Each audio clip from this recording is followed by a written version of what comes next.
France పర్యటనలో ప్రధాని మోదీ బిజీగా గడుపుతున్నారు. ఫ్రాన్స్ చేరుకున్న ఆయనకు ఘన స్వాగతం లభించింది. ఇవాళ జరిగే ఏఐ యాక్షన్ సమ్మిట్లో మోదీ పాల్గొననున్నారు. ఏఐ యాక్షన్ సమ్మిట్లో రోడ్ మ్యాప్ ప్రకటించనున్నారు మోదీ. అటు ఫ్రాన్స్ ప్రధాని ఇచ్చిన విందుకు మోదీ హాజరయ్యారు. ఏఐ టెక్నాలజీలో భారత్ను గ్లోబల్ లీడర్గా తీర్చిదిద్దే ప్రయత్నంలో మరో ముందడుగు పడింది.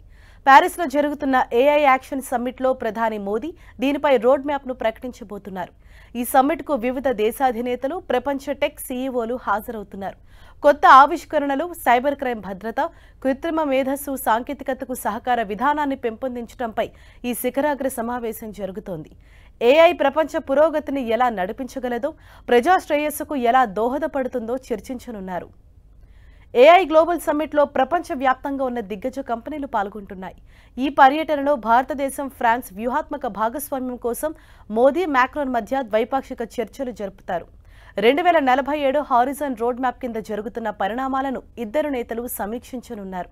ఈ రోడ్ మ్యాప్ ద్వైపాక్షిక సంబంధాలను, ముఖ్యంగా వాణిజ్యం, సాంకేతికత, రక్షణ వంటి కీలక రంగాలలో మరింత బలోపేతం చేయడం లక్ష్యంగా పెట్టుకున్నారు. ప్రధాని మోదీ, అధ్యక్షుడు మాక్రాన్ చారిత్రాత్మక ఫ్రెంచ్ నగరమైన మార్సేల్కు వెళ్తారు.